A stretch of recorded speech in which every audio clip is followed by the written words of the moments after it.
back to the story, cocksuckers. So that's all I kept figuring out. What can you have done? What did you do in your previous life? Did you kill a bird? Did you run over an old lady? What did you do in your previous life that you don't have a fucking mother?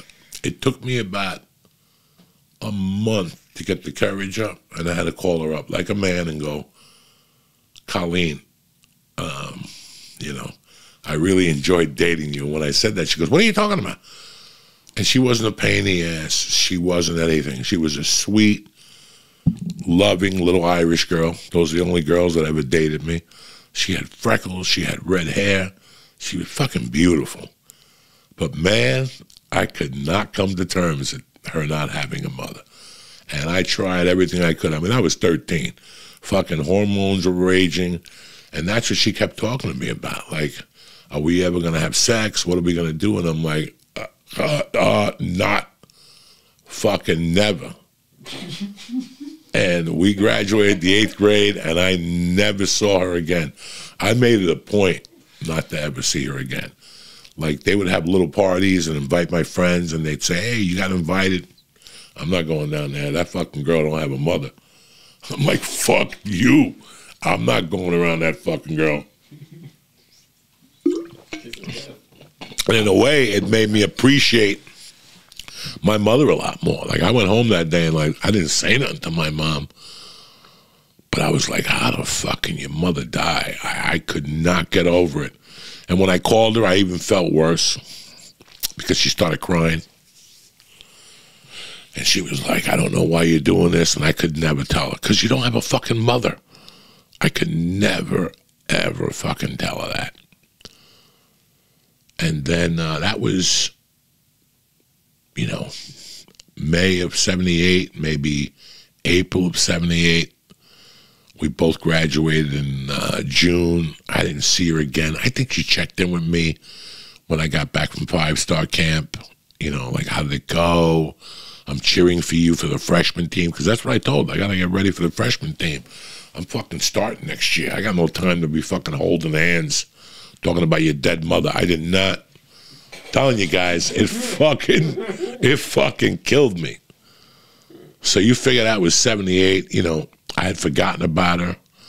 I had never seen her again. I went to high school, never fucking saw her again. I bumped into a friend years later, the Cuban girl, but we'll get to that story some other time. I never saw her again. I always felt guilty. If you know anything about me, guys, I felt guilty. When I called her to break it off for that day, she was very upset. Shit that I can't handle. If it was me now, I wouldn't have never broke up with her. I would have just understood, but I didn't fucking understand. And you can't be mad at me for that. It was my biggest fucking fear at the time, because I think I didn't have a father. You're right. I didn't have a father. So for me, I would be left with nobody. Like, it was just fucking, I couldn't even think about it. I could not even think about it. And, you know, for a year and a half, I just lived my life never thinking about Colleen. I did that purposely. I didn't want to think of somebody who didn't have a fucking mother. And then November of 79, I come home late one night. I'm having a good time. I'm on acid. I wake up in the middle of the night, and I find my fucking mother. And I will never, ever, ever forget this moment. When I found my mother on the floor, I looked at the arm, the whole bullshit. She was dead. I made the fucking call. I waited for the ambulance outside. They got there. They told me she was dead. You know, do you have anybody to call?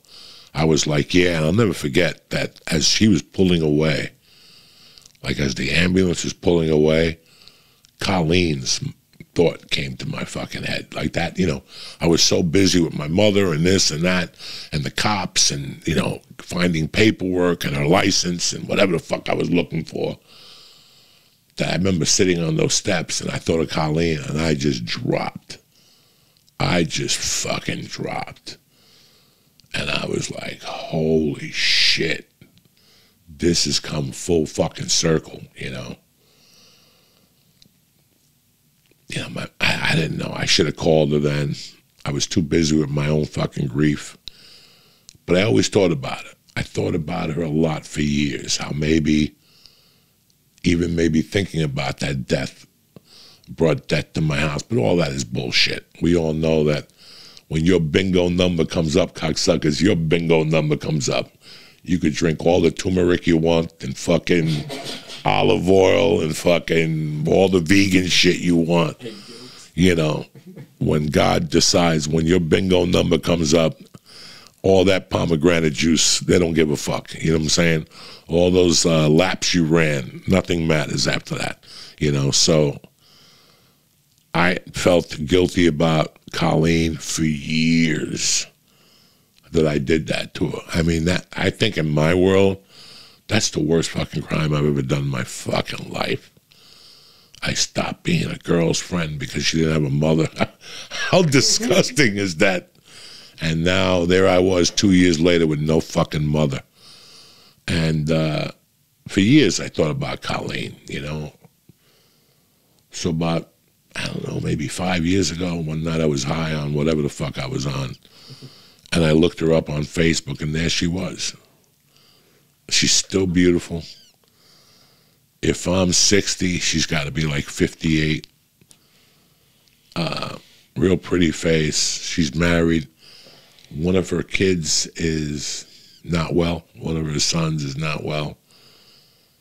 Until this day, I don't find the strength to apologize to her. I've apologized to everybody. The guy kidnapped, my ex-wife, teachers. You know, I've learned to apologize to everyone. For some reason, I cannot fucking write an apology to this girl. Maybe call her up. You know, so that's my goal for the next couple of weeks, to figure out.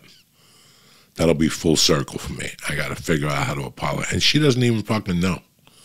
I'm not going to say it to her. I'm just going to tell her that I'm sorry, you know, what happened between us. I know we were fond about each other, but my head was somewhere else, you know. I'm not sure if she reached out to me and my mother died. I'm not sure. I really, really got to think about it. Because now when I'm telling this story, I remember her Cuban girlfriend coming to the wake. But I don't know if she was one of them. But, man, if you want to know what haunts me today, it's not a lot of shit that you think that would haunt me. It's that story. That story has always fucked me up. Because, man, I remember when it came back into my head that night, after that ambulance took off, and I was like, fuck. Now I know what this really fucking feels like. I got to figure something out. And, guys, it's been 45 years, and I still can't figure out what to say to her. Mike, I have no idea. And I got the gift of gab. I could talk to anybody, you know. I could talk to an Indian. I could talk to a Spanish guy. I still won't even know how to fucking enter this conversation with her. It's the scariest fucking thing in the world, man. But it's crazy the things that we hide or that we did, and it's crazy the things that you hide. It's crazy the things I've apologized to for people. This is just a little bit fucking too hard for me, man. I've apologized to my uncle, and we held guns on each other. I've apologized, Jesus Christ. I've apologized for every creepy thing I've fucking done, man. But this, I just can't get over apologizing to this girl. I wouldn't even know where to start. But I do promise you guys at home, because we all work together on coming full circle, that I will have to do this. Maybe I'll do it before. There's two things I got to do before this book gets released. It's apologize to her and tell my daughter about her older fucking sister and why we don't talk. And that's going to be really fucking hard. Those two things, man, those are the two hardest things I've ever had to do. Forget about talking to judges. Forget about coming clean with my ex-father-in-law after I kidnapped the dude. Like I said, I have no problems with apology. But these two, well, the one I don't have to apologize to, but this girl, this is going to fucking destroy me. Before I told this story on here today, I went on the Facebook page just to make sure she was still there. And she's still there waiting for me to apologize to her. Just talk, just start a conversation with her. You know, it doesn't even have to start as an apology. Just see how she is and where she's been. And what? See if she did that. Reach out to you. That'd be something to start the conversation. Yeah, she lives somewhere in New Jersey. It's not close to here. It's one of those farm towns. I don't fucking know where it is. Jersey is A lot of them. fucking huge, man. Jersey is huge. Like, I didn't know how big Jersey was till I moved back here. And when people send me shit like, hey, are you coming to this next Saturday? I'll go on Waves. It's like an hour 42. What?